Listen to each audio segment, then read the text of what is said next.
Jeez, yes guys, what's going on? Today is the first day I'm going back to the gym. Alright, first thing we've got to do, gotta check what we're saying measurement wise. Oh, 82, watch this. There you are. 82 kilos, 24.5 BMI, 14.8% body fat. Not too bad, but yeah, we're gonna have to get some breakfast in us. On my own, no fixer. I'm gon' ball, no pick no. Yeah, I ate those, they live for. Talking on my back, go figure. Whole team eats from splitter. Never was the one to go flicker. No face, no case, no picture. Full place, big steaks, my dinner. Early morning cocktails, baby. So I always have a protein shake in the morning. I've been doing this recently just because I'm not eating as much in the daytime. So if I can get some protein early on in the day, because as you'll see now, all I have is porridge and fruit for breakfast, whereas I used to have eggs and bread, etc. So protein in the morning, spread it out throughout the day. So I won't lie guys, what I used to do was have breakfast, watch TV, watch the news, that sort of thing. But now what I found really endearing and a lot more calming, a lot better start to my day is just to sit down at the table, no TV, and just eat my breakfast and just let my thoughts go. Think about my thoughts, observe my thoughts, try and get that neutrality whereby we can observe our thoughts. And again, it's all about combining different parts of my life. So yes, this is gym, this is breakfast, this is about being healthy and fitness, but I'm never letting go of my spirituality, never letting go of what I'm thinking, always keeping control of my thoughts at all times.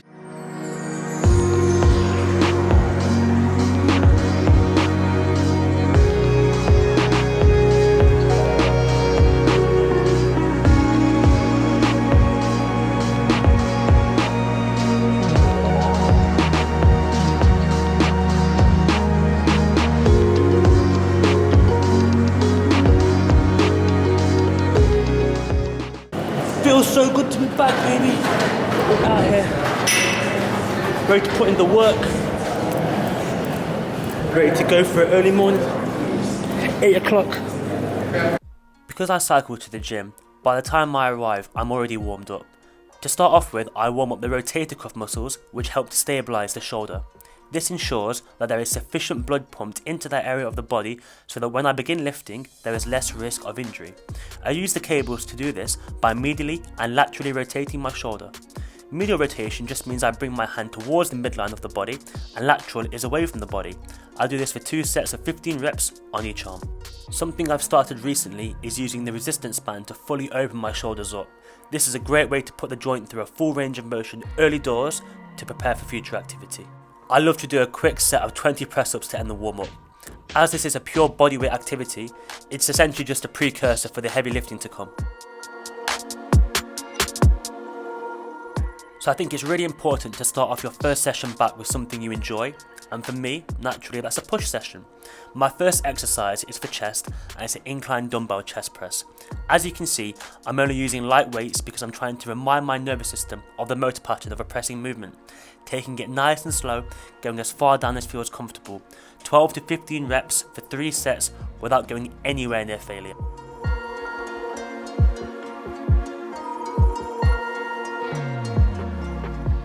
So now my chest is sufficiently warmed up, I took advantage of the 3 cables to work the chest from a different angle, using chest flies. I really cannot emphasize enough how much better it is to use cables instead of dumbbells for this.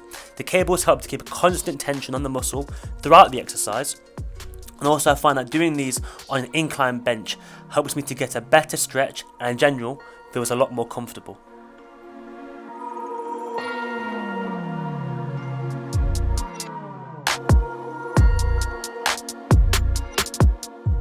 So the last chest exercise is the incline chest press machine. Now whilst I'm generally an advocate of using free weights because they recruit the stabilizer muscles as well, this machine has been proven to be a real mass builder for me. Again, I'm only using light weights and going nowhere near failure. A focus on incline will also help the upper chest progress, which will help to show a more aesthetically pleasing chest, but also support a strong posture throughout day-to-day life.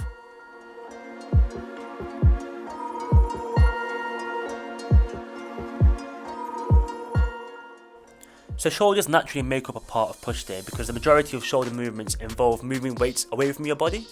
I love to start off with an overhead press. I've always loved doing this with dumbbells, although you can also use a barbell as well. I'm ensuring that at all times I keep the tempo slow and controlled, and once again I'm going as far down as possible that's comfortable in order to achieve the biggest range of motion. This exercise is compound and hence recruits multiple muscles at once. You want to do your compound movements earlier in your workout where you have most energy and leave the isolation exercises to last.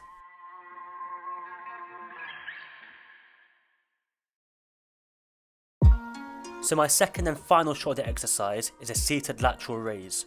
Now, it's important to note that your lateral deltoids, which forms the middle part of your shoulder, are small muscles by nature and hence you won't be able to use big weights for this. Leave the ego at the door and ensure full control throughout. I focus on keeping my elbow above my hand at all times, which helps me to pull with my elbow instead of my hand, which in turn helps me to keep my arm straight throughout the movement.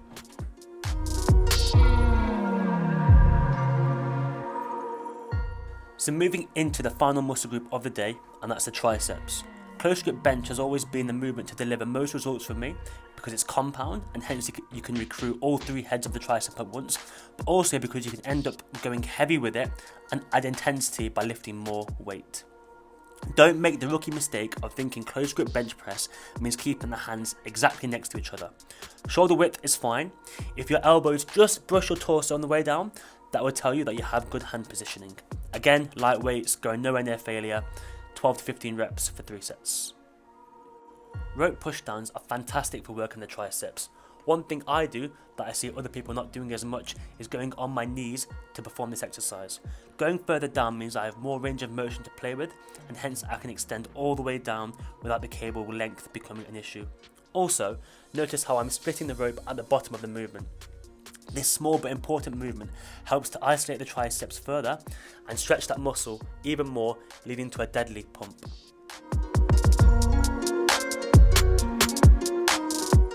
So the last exercise of the day is the overhead tricep extension.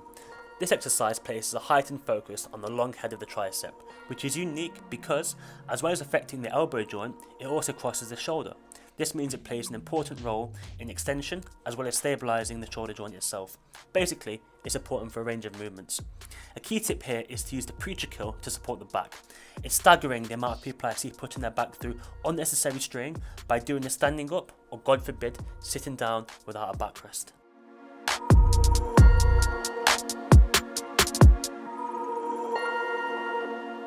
I thought I'd just do a summary of what you can take away from training for the first time when you get back into the gym, and we can put it into 3 parts. The first part is to keep it short. I've only been here for like 45 minutes. Don't have to go balls to the wall, don't have to go all out. Take time to establish the motor patterns. It's going to take time to get back into lifting the way I used to be. So keep it short, keep it sweet. Point number 2 would be to keep it light. It'll be really, really easy to come in with the mindset that I'm just going to lift as much as I could be before and try and lift heavy weights and be as strong as I was before, but that's not the case. Like, you have to put your ego to the side and ease back into the gym. I was only doing, as you saw, very, very light weights with like nowhere near failure, right? I could go so much more reps, but it's about re-establishing the motor patterns, because over time, those motor patterns, my motor neurons have been out of practice of benching, out of practice of pushing. They haven't been doing that much work compared like in the gym. Go easy, like today was an easy session, it was beautiful, like barely broke a sweat, but I got myself back into the rhythm, the routine, and the operational frequency of going to the gym, and that's the main thing.